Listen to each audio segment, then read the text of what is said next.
artists around the world. Teaching artists around the world. Artists around the world. Teaching artists around the world.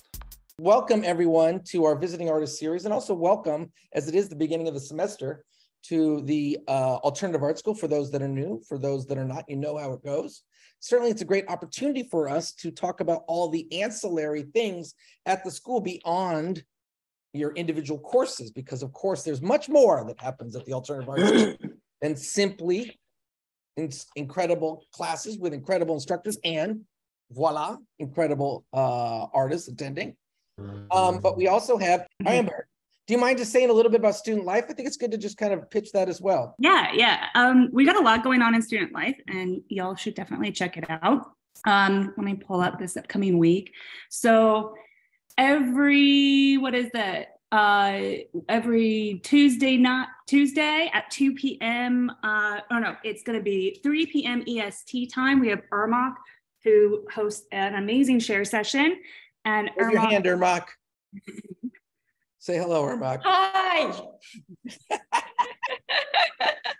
There's a great group of regulars who come to that share session, as well as people who drop in, and you can come and just participate and listen in on what people kind of talk about their work, or you can come with a project, and you can do both as well. You can come check it out and then come back again with something to dig into.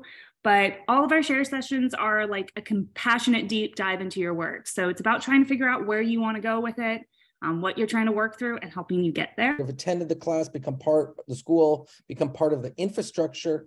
If you're interested, maybe in the summer or in the next fall, being a kind of host of certain student life functions, please get in touch with us. We kind of try to build our team by way of who we are here, and it continues to grow. So it's very exciting. What I will say is our summer courses will be out, and once you've taken a class at the school, you always get heavy discounts to stay in the ecosystem. We're trying to build this from the ground up, as you might well imagine. And that said, one of the instructors who's teaching this fall is our visiting artist. His name is Gach. I'm going to read a little bio of him just to prep the way for him to arrive out of his pajamas. His magical pajamas, though, nevertheless. So Gach is a convergent media artist whose work consistently addresses public space, social politics, and community dynamics, inspired by the studies with a private investigator, a magician, and a ninja. Yes, that is who Gach studied with in grad school. I'll say it again: a private investigator, a magician, and a ninja. In case you want to live up to an alternative arts education, there's a pathway. He established the Center for Tactical Magic in 2000. This collaborative authoring framework is dedicated to the coalescence of art, magic, and creative tactics for encouraging positive social change. Although these collaborations take many different forms, the work is largely the result of a creative partnership with a wide array of individual and organizations, including, but not limited to, hypnotists, biologists, engineers, activists, nurses, military intelligence officers, journalists, radical ecologists, former bank robbers. Oh, this list is great. It's like a poem. Security experts, street vendors, community organizers, and many others. It's like Sesame Street of James Bond. It's like, these are the people in your neighborhood just outside of, like, in a suburb of Virginia, outside of Langley, perhaps. In addition to producing national and international projects for museums, community, major cities, Gach has taught a community course in community art, street media, art and magic collaborative practices in 4D at Santa Cruz, Stanford, SFAI, the former San Francisco Art Institute, rest in peace, and the California College of Arts. Obviously, he hails from the Bay Area, and he will be with us shortly. Certainly, I will say this in his behalf. I do love, Aaron has taught this class on magic, and I don't know if it's a secret to you, but there are many a witch identifying artist at this fine institution called the Alternative Art School. Perhaps one could do an art history of alternative spiritual journeys that dovetails not only with the creation of other kinds of visual culture, but also an art that is more about life than just simply art on a wall. Perhaps that is an art history that we can cull from. Aaron Gach, I just did this extensive bio of you. We have been rapping about the school. I apologize about the miscommunication on the time. I know it is early in San Francisco Bay Area, but you seem to be better looking and more fresh than me. So welcome. Yeah, I put on a different head. I just grabbed a spare head and threw that one on. It works great. This is my early morning head. Well, I mentioned that you'll be teaching a class this summer, an intensive, and that you've also, there's been, just to say it's extremely popular class.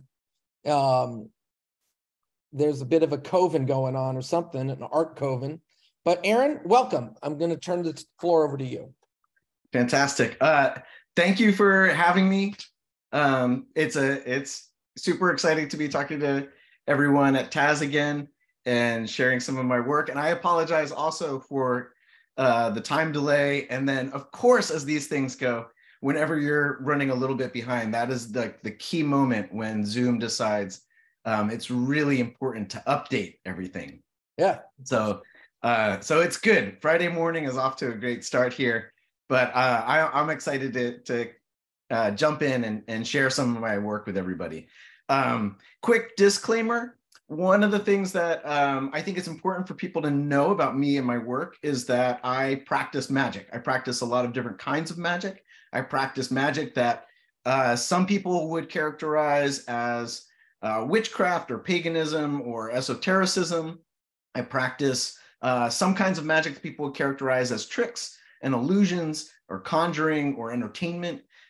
Sometimes I practice them both together, which is confusing for all sorts of people, both living and dead. And I also practice magic in my daily life in ways that don't necessarily look like magic. I practice magic as a brother and as a son and as a father and as a teacher and as an artist and in the garden and on a bike. So I think about my practice as a magical practice that extends in a lot of different directions. And if you have any confusions or questions about your own ideas of magic and how they relate to what I do, then hopefully we can get into that in the Q&A at the end. So with that, I'm going to go ahead and share my screen and hope I find the right screen here because I have way too many windows open at the moment. I think I'm going to go with this one.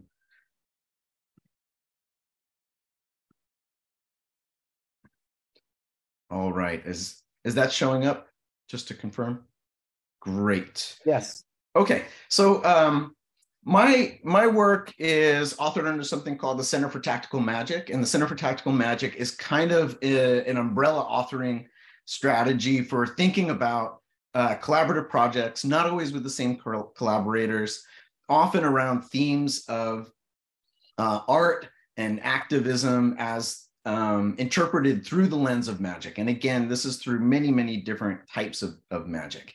And one of the things that I should mention about how this comes about or where this comes from, there was a lot of questioning in the late 90s around the anti-globalization movement around questions of power. How do we understand power individually? How do we understand it communally or collectively, nationally, transnationally? How does power get articulated? And this is a broad area of philosophy where, maybe one of the founding people to speak of it was, of course, Plato, who articulated it in this way of power as knowledge. Typically, those who know have power over those who don't know. And his metaphor for talking about this was through the illusion of the cave of shadows. And there's already a kind of magical inkling around how we think about knowledge, how we think about illusion, and how that references power. And for me and other artists at the time, there was a real interest in how does art relate to power? How does biopower, as articulated by somebody like Foucault, or constituent power, as articulated by someone like Arendt, relate to things like power through militant nonviolence, as articulated through Dr. King? And as artists, we are thinking through these kinds of aesthetic power. How do we show our own power? How do we talk about power relations? At the time, I had an academic interest in this question, and I tried to answer it by interviewing people who had very, very unique understandings of power. And the first three people that I approached to do interviews was a magician, a private investigator, and a ninja. And this is one of those instances where you think approaching things academically is going to answer the question that you're after, and it fell apart almost immediately. And the reasons why it fell apart were pretty diverse. The private investigator was not interested in doing an interview, but he was interested in having an unpaid assistant. And this inevitably led to a sort of apprenticeship where I could glean covert knowledge through participating along his side. And the ninja straight up said he didn't want to do an interview because he said that his art is an embodied art. It's a performed art. And the way that you answer those questions is by doing that art. You learn it through your body. And if you try to just answer it, you're not really answering those questions. And the magician was totally willing to do an interview because magicians love to talk. But so much of what he had to say was already encoded in jargon and history and references that, quite frankly, I hadn't done enough homework to really understand.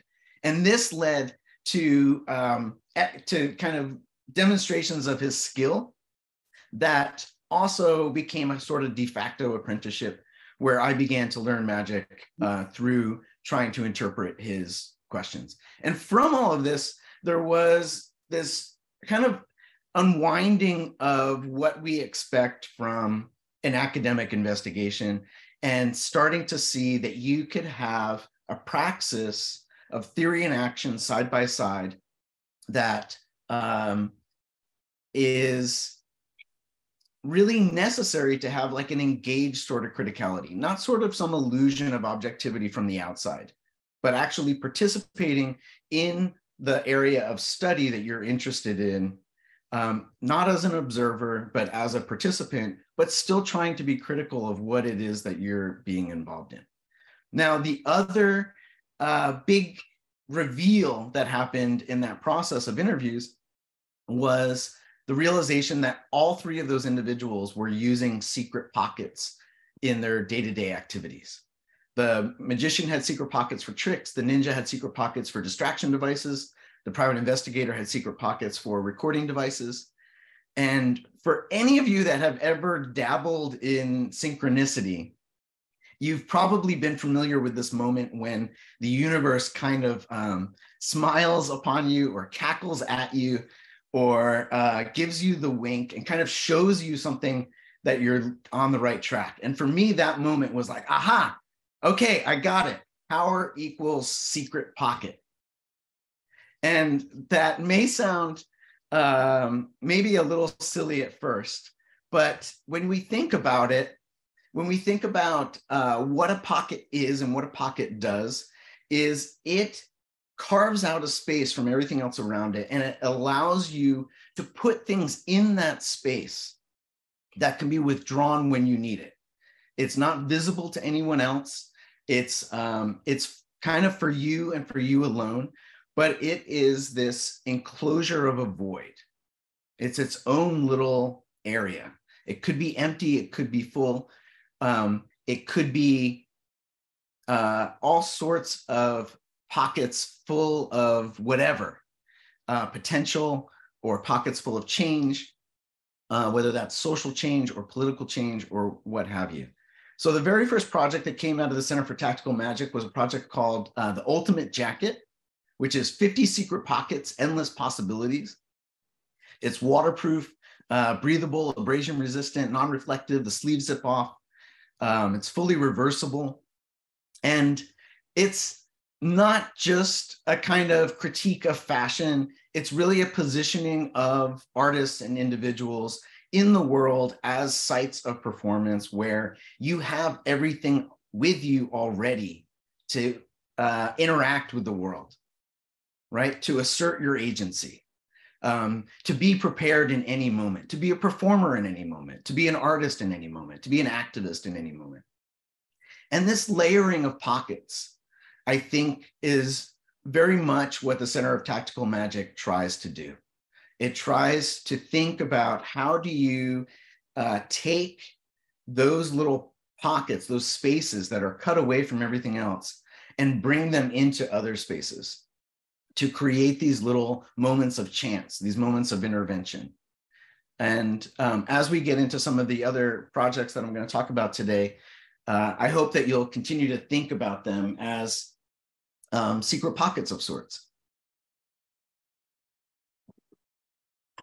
Now, as I mentioned earlier, when we think about that word magic, everybody understands that word. I don't think anyone had to go to a dictionary and look up magic when I first said it at the beginning of the talk. We tend to understand that word, we comprehend it. If somebody uses it in a sentence, we nod along. But we often fail to recognize that the definition that you work with on magic in your own head is frequently very, very different from the definition of magic that the person that you were talking to thinks of when they hear that word magic. It is a really, really vast terrain. And when we look historically at how magic gets defined, it changes all the time. Sometimes people like to dance in this kind of dichotomy between tricks and illusions and witchcraft and occultism. And this is often the case if you go into a bookstore and you ask for books of magic. They will say, oh, what kind of magic? And they really mean like other spirituality or entertainments or puzzles, something along those lines. But what I would encourage you to think about is all of that territory that crosses over in between those two bookends. In this kind of collage, we see everything from the military's fascination with things like magic missiles. We see games that are constructed around themes of magic. We see sports teams that want to invoke the power of magic and products that sell you on the promise of magic. We see Hollywood movies and all sorts of narratives that essentially are redefining relationships that are very, very old through the lens of special effects, which is another form of magic. And we see that divide between historical spirituality, contemporary spirituality, and entertainments in the form of top hats and white rabbits and magic wands and the such. One definition of magic that you may have already come across is this one from the science fiction author Arthur C. Clarke, in which he writes, any sufficiently advanced technology is indistinguishable from magic. And what you are looking at as an image here is a psychic parlor in Stockton, California that no longer exists. And if your eyes make it past all of the garden kitchen up to the roofline, you will notice some surveillance cameras. And we may think that's an unlikely relationship for a psychic parlor, but when we think about that relationship between technology and magic, there are a lot of different ways that we can unpack it. For example, we are all familiar with the trope of scrying or peering into a crystal ball to see something happening at a distance from afar, in another land, in another place, someplace that we maybe can't come into contact with.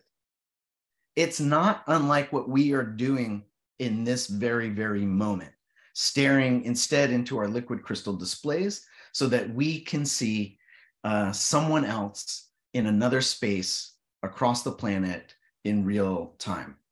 And that is just one layer of Arthur C. Clarke talking about this way in which we instrumentalize themes of magic in the objects that we create, but also ways in which the technologies that we create are often seemingly miraculous, that we often don't understand or fully comprehend the ways in which they work, and yet we orient our lives around them. This is an example from the Center for Tactical Magic called Magic Wands. It is a display of all sorts of iterations of wands, like any good technology that's been designed and redesigned over the years. Wands have taken many, many different forms. This display originally was shown at the Los Angeles County Museum of Art alongside their cultural artifacts and oddities from other lands, and of course, contemporary art. And when we think about our own relationships to the devices and technologies we use, we see things like the magic wand brushless mascara used to create a glamour of beauty. Or we see security wands that can invisibly detect potential threats or things that you've left in your pockets before entering into an arena or an airport. We see things like the Hitachi Magic Wand personal massager, meant to bring people to excited states and ecstatic realities, right? Or we see these magic wands that are defense weapons that can shoot a blast of sound, a blast of lightning, a blast of light. All of these devices articulate a certain sensibility around magic that we often take for granted, which is to say that we are constantly engaged in a practice of realizing various magical tropes, magical fantasies, ways of augmenting our own natural abilities so that we can impact or affect the world in different ways. We don't think of these things as magical because we live with them on a daily basis. But a lot of the themes that we see in movies about magic do just that, but in other forms. And of course, more traditional wands like divining wands, wands used in ceremonial magic, witchcraft also appear in this display as well. This is from a body of work called The Witch's Cradles. And I want to open, before I get into describing this work, I want to open this work up by talking about what it is that we hope from our art. What is it that we want our artwork to do? And by we, I mean we. I'm not talking about like Center for Tactical Magic we. When we collectively think about the history of contemporary art, it is a very small history in comparison to the length of time that humans have been creative on this planet.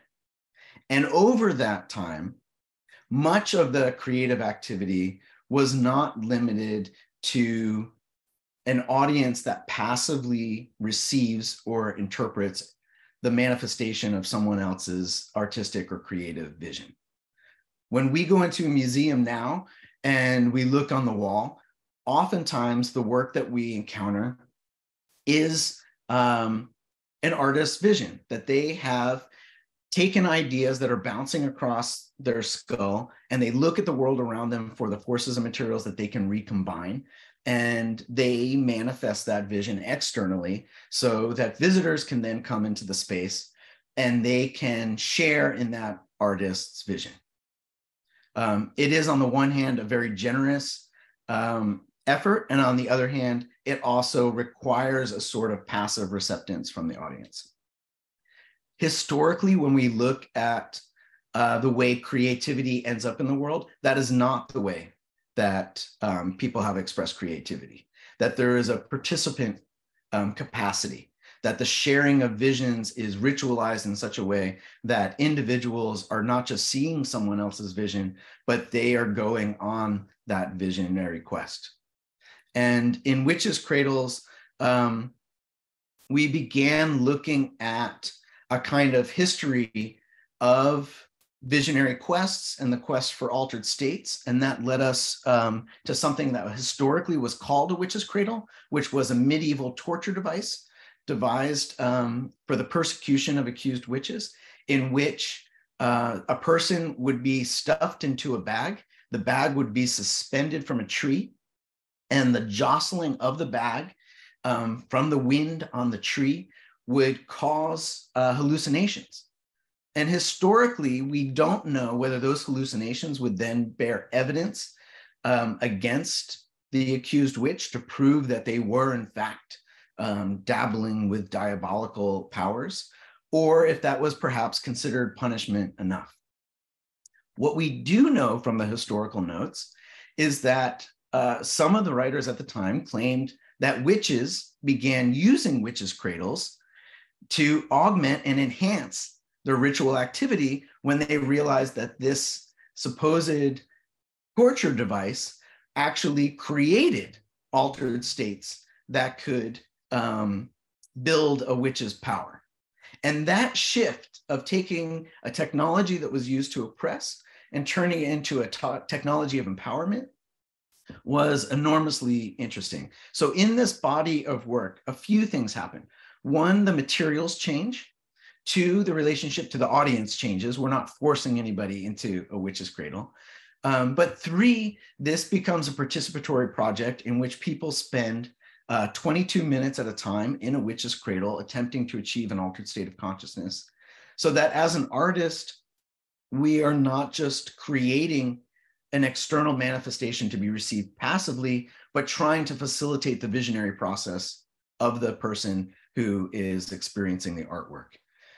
In all of the Witches' Cradles projects, you will see that there is a support structure that references a variety of different society or hegemonic structures. And then there is the cradle itself. And the materials of the cradle are important. The shape of the cradle is important. And we'll see. In this particular structure, you may have already identified it as a swing set, more or less, and a rather industrial looking one, or perhaps a meat hanger. And the cradle itself, unfolded, becomes a 5-pointed star. That becomes a little more apparent in this one, where we see as the support structure a gallows, and the cradle is a more sort of Gothic S&M kind of fetish style leather star. And the participant will sit in the center of the star. The center of the star is, of course, a pentagon. And the points of the star fold up overhead to create the cradle. And in the process of doing that, what we have kind of ritualistically done is we've turned the pentagon into a black hole. This is the center of a collapsed star, where the event horizon is possible, where the singularity is possible, where time and space merge as one, and all possibilities potentially emerge for the participants. In this version, we are looking at 10 cradles in, this was sponsored by the city of Toronto, where over 1,000 people spent time in the witches' cradles. And in this version, we are looking at a social witches' cradle, where the support structure is this industrial crane, typically used to create high-rise buildings and corporate offices. Now it's suspending a 1969 VW transporter, in which the windows are blacked out, and 13 individuals can ride at the same time. Now, you may be wondering at this point, okay, I get the magic part, but why are you called Center for Tactical Magic? Why aren't you called something like the Center for Strategic Ninjutsu or Investigative Obscurities or something along those lines? And I want to talk about specifically that word tactical for a second. In some cases, it can involve taking normal things like a protest or protest signs and repositioning them in an unlikely environment to create sensorial ruptures that maybe open up people to different possibilities. This is essentially a protest in the form of a participatory art project where the protest signs are now kites. And the site of protest is not an empty city center on a weekend. Instead, it's a beach in California. This is a version where the protest sign is instead a souvenir t-shirt that tourists encounter. And the street vendors play the role of interpreting the shirt and interpreting the issues, in this case, police brutality and the quest for police accountability in New York. This was a project in collaboration with the Center for Urban Justice and the Street Vendor Project in New York, in which almost 100 street vendors hosted a protest shirt that was designed by a group both from within and without the Center for Tactical Magic to talk about the stop and frisk policies of the New York Police Department. Just a couple of the vendors here. That's Kendall on the left and Andre on the right, who were super instrumental in getting other street vendors on board and really championing the project and bringing it into fruition. This is another way of thinking about how to position kind of creativity in a tactical way in collaboration with others. This is a 30-foot digital billboard in Lower Manhattan. Both of these projects are from roughly 2012, 2013.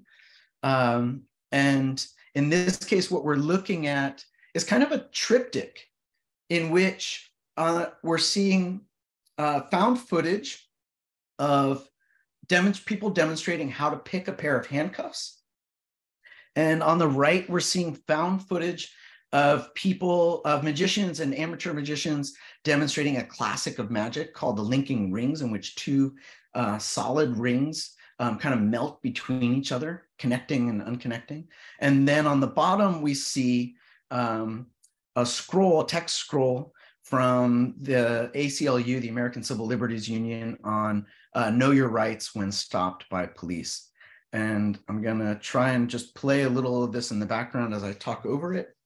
It will be a little distracting, and that's kind of part of the work in some ways, because what we are talking about in this work are these competing narratives around law, around liberty, around what policing is, around what your rights are, and how you can assert your agency both for yourself and for your community, hopefully without getting yourself in trouble.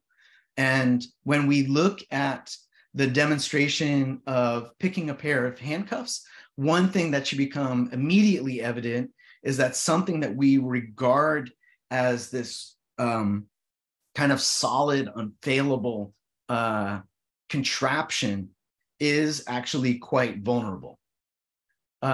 It should also be clear that the suggestion is not that you learn to pick a pair of handcuffs so that when arrested, you demonstrate your newfound skills for the officers at that time, because again, we're talking about illusions, and that would be an illusion that would get you in a lot of trouble. They would not find it amusing. And being able to pick a pair of handcuffs doesn't ensure your liberty. The same with the linking rings. What we are seeing is the suspension of laws that we regard as universal and infallible, right? Solids don't pass through solids, except when they do. And there we see, again, that the written law and the way that it's carried out in the streets are perhaps also paradoxes.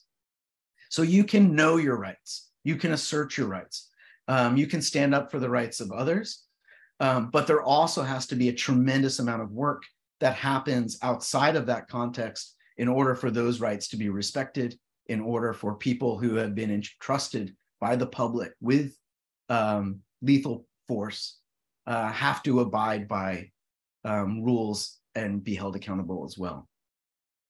I'm gonna move past this and show you just one other iteration of this. This is an installation of thousands of handcuff keys, what are called universal handcuff keys. They'll open any pair of handcuffs, and visitors to this work remove keys to take with them. And over the course of the exhibition, the two links that you see here begin to break apart. And at the same time, people have in their pockets this capacity to get out of handcuffs. Again, the assertion is not that getting out of handcuffs, if you find yourself in handcuffs, is your best move, but really pointing to the vulnerability, the kind of structural vulnerability of these systems that we regard as being unassailable in some ways, are in fact actually quite fragile. This other question that I want to get to is, what is, and let me check on, see how we're doing here. I think we're still good on time.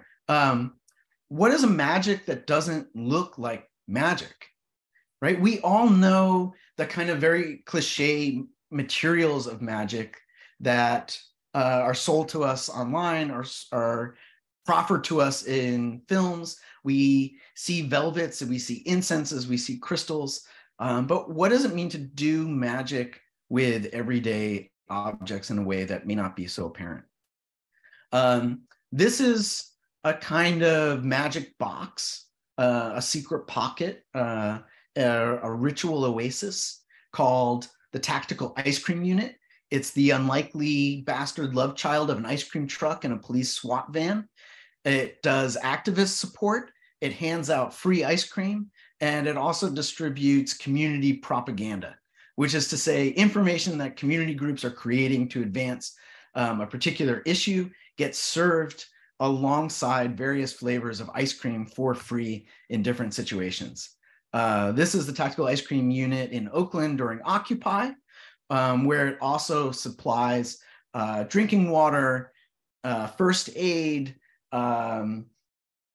supplies for dealing with tear gas, gas masks, leather gloves for throwing tear gas canisters back at the police, street chalk, and so on. This is part of the Tactical Ice Cream Unit, which is the kind of satellite or scout ship to the mothership, which is the Tactical Ice Cream Cart, which allows us to navigate areas where maybe the Tactical Ice Cream Unit can't quite go. We're looking at it here at a protest in downtown Chicago. And here in, where was this? This was somewhere along the coast of California. I'm going to say Santa Barbara-ish. And this is just to give you a quick look of what the menu looks like. And it changes all the time. It changes based on ice cream flavors, and it changes based on political information from the files and from the archives that get built up. The important thing to notice in this is that this is not standing on a street corner trying to shove a leaflet into someone's hand when they're walking past and deeply suspicious of what your agenda might be. This uses a different form of engagement that everybody is familiar with, which is the menu. And when we go to a restaurant and we look at a menu, we tend not to gravitate towards the things that we don't like. We don't write off a restaurant because it serves a dish that we are not happy with. We choose the things that we like on the menu. And the same is true for here. So every once in a while, someone will come up and they'll be a little bit suspicious or cynical or grumpy. And they'll be like, Black Panther 10-point plan. Why do you have that on there?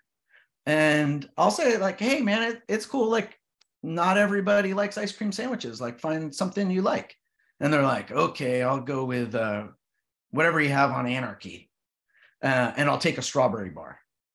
And then they're good to go. So there is this way of having these conversations, of initiating these conversations, of exposing people to what other community groups are working on, and thinking about this as a kind of insertion into the dialogue where things are maybe not always entirely polarized or divided. Here we see some happy folks walking away with their treats. And we are frozen. The last question, maybe it's appropriate that we froze on ice cream. I don't know. The last question that I want to pose to everybody through this talk is a kind of a simple one, which is, what is the reality that we wish to create? And how does our artwork, and again, I mean our artwork, not Center for Tactical Magic's artwork, how does our artwork push towards that? Maybe not necessarily in a political sense, or in an activist sense, but how do we think about insertions of our creativity into spaces as advancing a collective reality that we want to live in? It's a big question. It's not an easy question, but it's a question that I think we can reach out to others for. We can think about transforming materials. We can think about transforming spaces and communities. We can think about reaching into our past, whether that's to experiences from our childhood, to our ancestors, to our relatives, to our histories. But what is it that we bring forward from that into the present? Do we think about our creativity as an exercise in the creation of something that didn't exist yesterday? And when we decide to bring that into reality, how does it impact the world that we live in? And I will end there, and then we can hopefully have some questions and some dialogue. So thank you, everybody. Great job, Aaron. Let's give it up, Thanks, Aaron. Nato. Hey, all right. So we have some time for some questions. If you have them, certainly feel free to run the gamut. He touches on many subjects.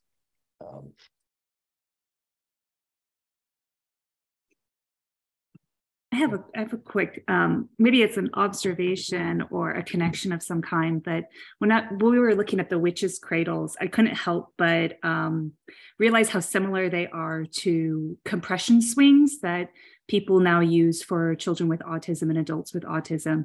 And, you know, when we look back historically, we also know that people with disabilities were also often accused of being witches and put on witch trials. I was wondering if you'd ever looked into this connection or have observed that in other ways through this art piece.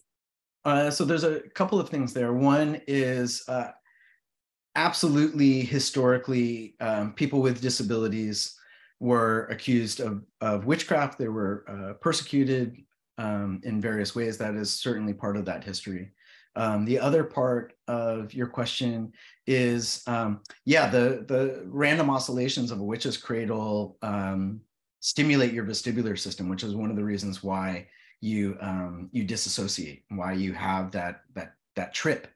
And I have not spent a lot of time looking into medically how it's used currently, but it absolutely makes sense to me, because in the witch's cradle itself, the reason why you start to hallucinate is that your body disassociates and can't fully locate itself.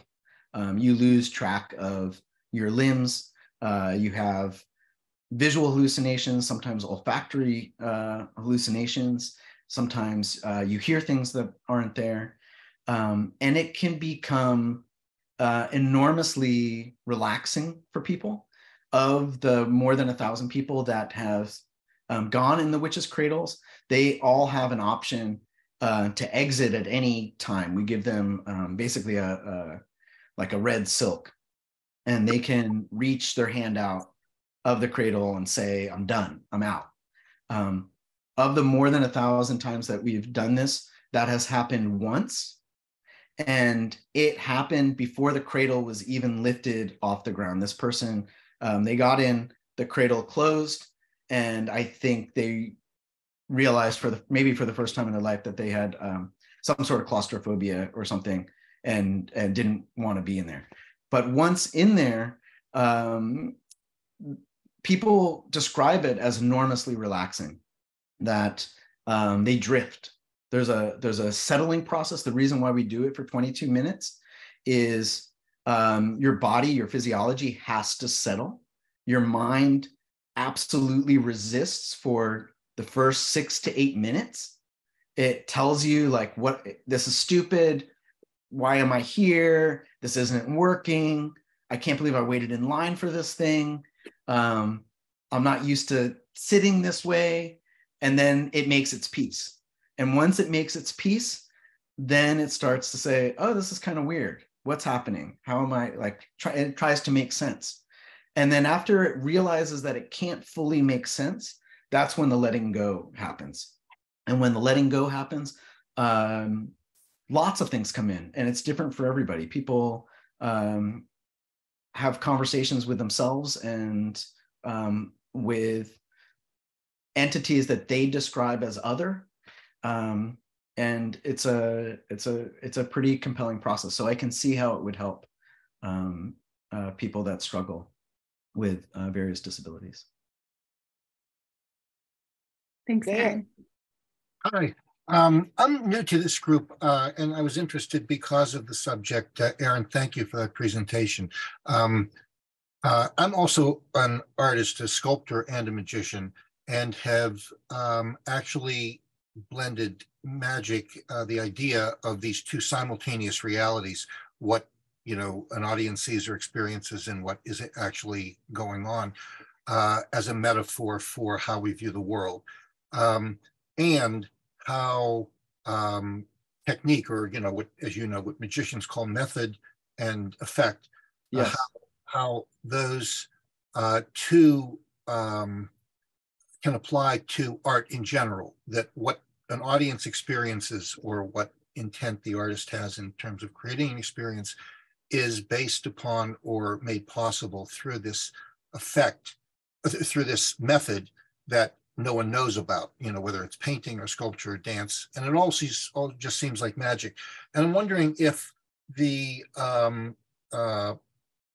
if you're thinking and your organization has sort of used this idea of magic as a metaphor for art, in the sense that in looking at what artists do, it is creating this sort of magical experience because they don't understand what techniques or processes were used to bring that effect or bring that experience to bear.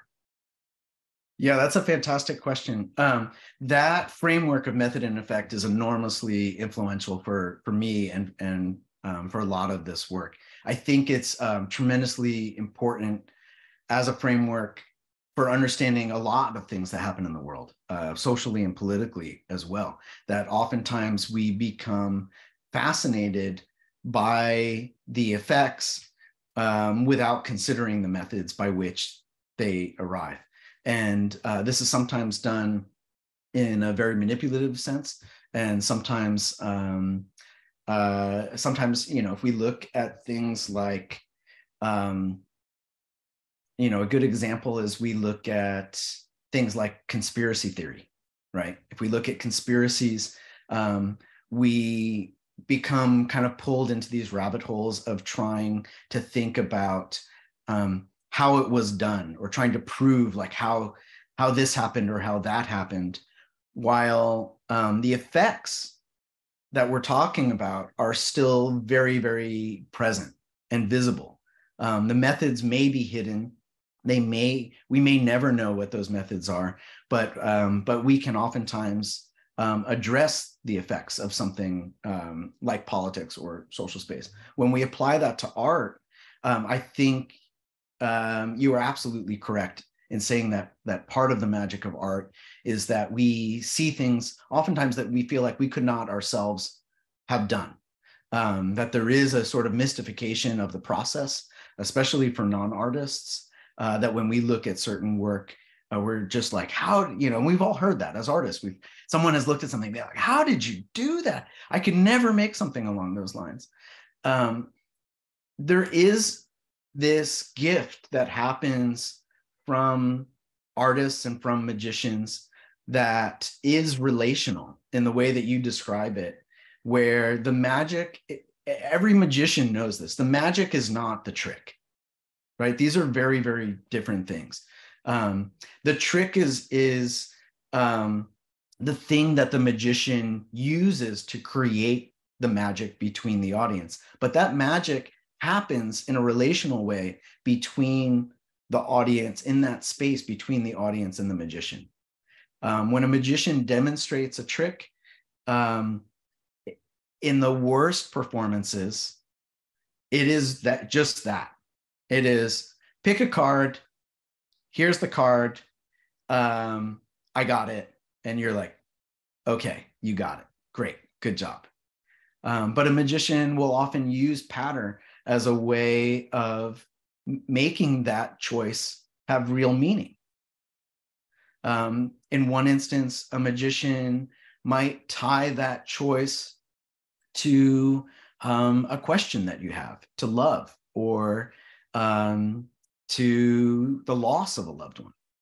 And all of a sudden, that 1 out of 52 choice that the magician gets right becomes much, much more important, becomes much, much more magical. And in the artwork that we create, I think you're right that in some cases, hiding the method does produce greater magic. And in some cases, revealing the method really opens people up to having a greater appreciation. Magicians notoriously put in tons and tons and tons of work that the audience never sees. And sometimes I wish that the audience could actually see how much work goes into it. Thank you. Great. I have to go to another meeting, but Amber's going to take over the things. And just as a note on this too, clearly, Dan, magic is also a lens by which you can re-understand art.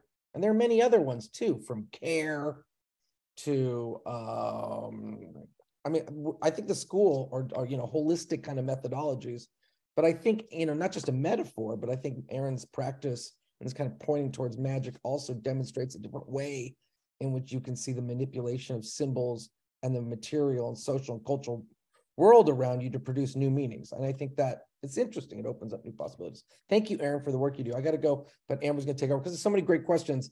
It opens up a Pandora's box here. Okay. Yeah, we'll take about 2 more questions and then we'll have to wrap up for the day. Tio, is that how I pronounce your name? Hi. You want to ask your question? Yeah, my name's Tiu. Hi. Nice to meet you. I have about 35 questions, so I'll try and distill it. Number one, I'm really interested in your own personal practice and in terms of how you described it being applicable to your relationship with your family and your day-to-day life. So number one is like, how do you keep the magic alive when you can also, like all of us, just get overwhelmed with having to do stuff and be in this grounded reality? And the other thing is, I'm London based. I am going to be spending some time in the States, but who are your European counterparts? And can I be one? Anyway, that's me. Yeah. Yeah. You want to be brought in. We can figure out a way to make that happen. Cool. Yeah, I mean, the first part, everybody faces tremendous challenges all the time on a daily level. I think there's no easy answer. Like I'm not going to say you need to do this spell or drink this potion or perform this card trick and everything's going to be better. I think there's a whole range and variety of challenges. In terms of how I incorporate magic with my family, I would say one of the main things is being really sensitive to insertions of unlikely moments at times of stress. I don't break out magic tricks on the regular. It's actually very hard for me to perform magic tricks for my family because they know me so well.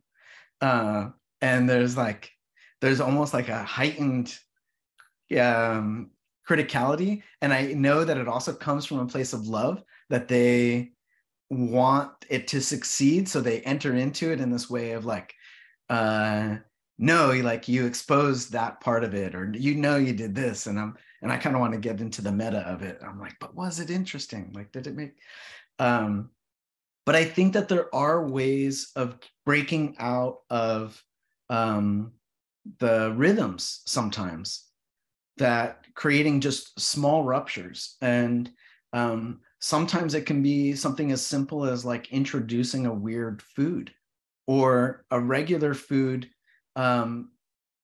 presented in a weird way.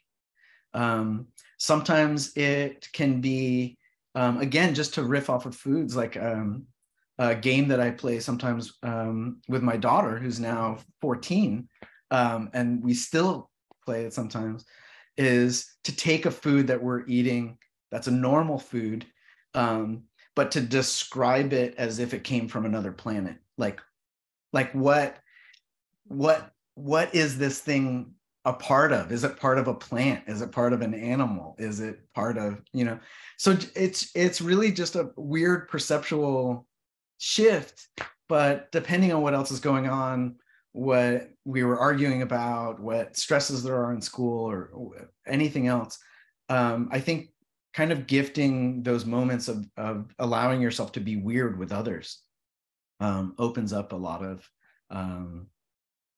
I don't know, it allows a lot of the creative juices to flow and a lot of stresses to ebb. Thank you. And Thank European you so counterparts, anybody doing similar stuff? Yeah, there's people doing similar stuff in different ways. It'll take me a second to think, but if you reach out to me via email, I can give you some names. I know people who are doing similar stuff along the lines of conjuring magic tricks, kind of secular magic. And I know of people doing similar stuff along the lines of more esoteric spiritual magic. I don't, off the top of my head, know of others that are mixing the two. But I'll give it some thought. Yeah. Thank you. I'll be in touch. Okay, great. Cloudy, I have you next. Do you have time? Yeah, thank you so much for, I really enjoyed your talk so much and your work a lot.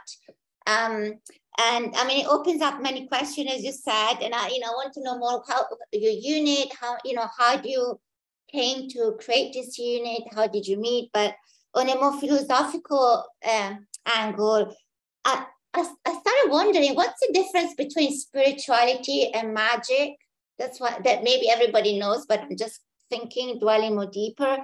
And one thing that I really loved about your talk is the intersection between magic and politics and illusion and tricks. And that brings me to the question, which is, how does our cultural arbitrary judgment interfere with that in the way that we can bring change, to act, I don't know, do you know what I'm trying to say? Like, we are informed by this cultural judgment and by judgment anyways, which is something that I want to get rid of. And so we have to play in this playground.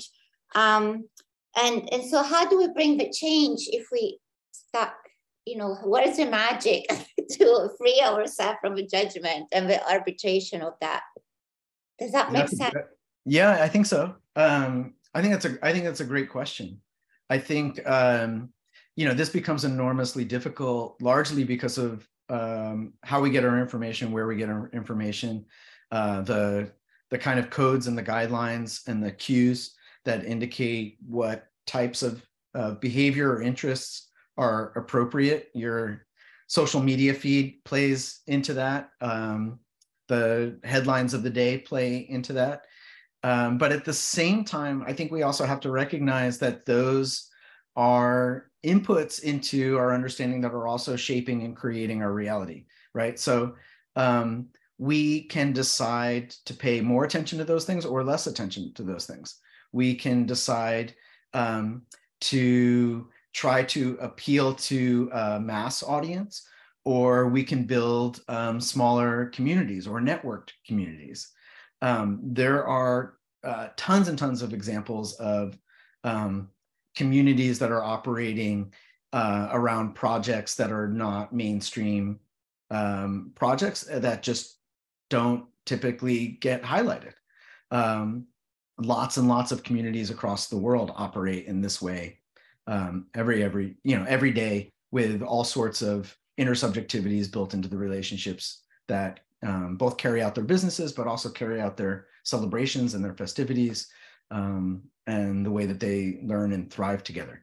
What is difficult, tremendously difficult in this moment, is that it could almost be described as a sort of war on creativity, that there is an imposition of there's an imposition of realities on us that we often participate in because we feel like we don't have an option not to participate in those.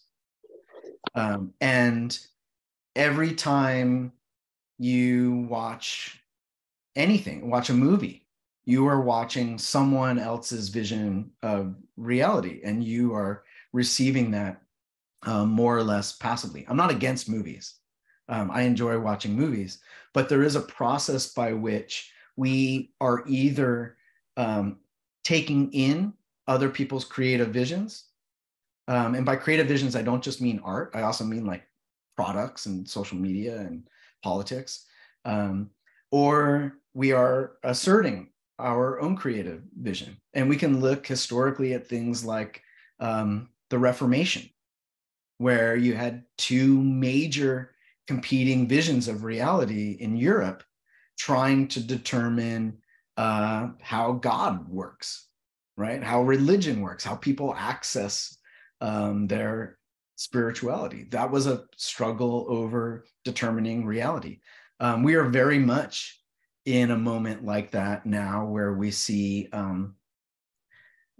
massive conflict over truth claims, over who gets to determine truth, over how things that we know to be absolutely untrue in some sense still manage to motivate people towards actions that then determine other political or social outcomes. It's challenging. I particularly relate to the first image of the pockets, like in the way that you have to become the spy or a thief or a subterfuge or something to kind of like navigate. Yeah, thank you. You're welcome.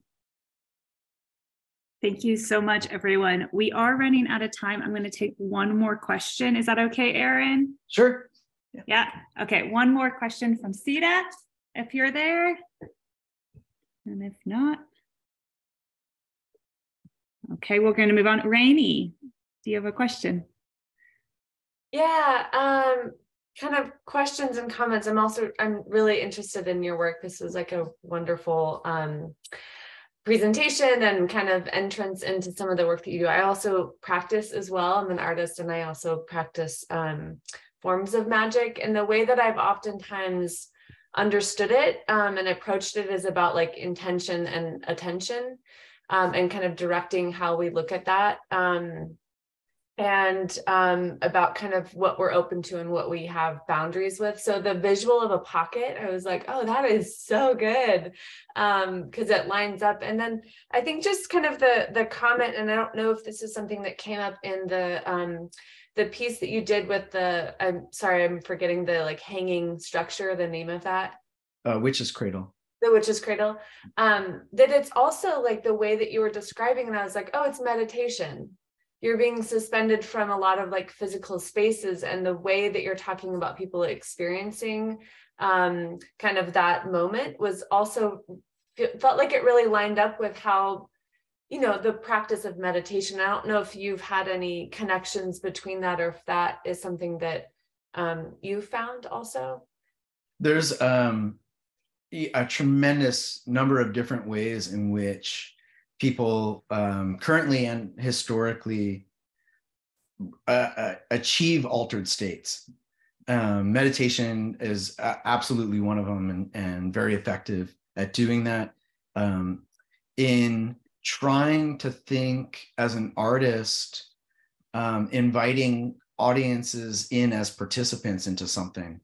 I think meditation works to an extent. I've done some work around guided visualizations with audiences, and with various contexts, and I think it sometimes works.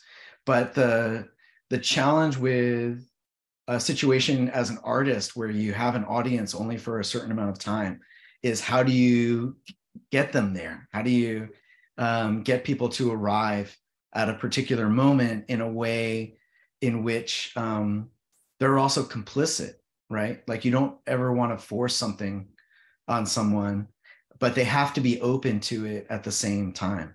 I absolutely believe that there's the capacity for meditation to be used in conjunction with art, with given the right audience.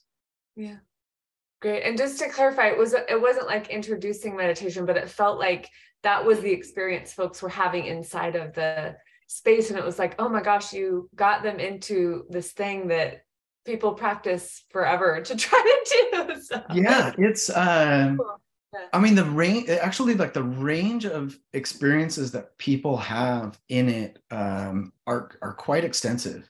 And in some cases, I would say it's calming and meditative.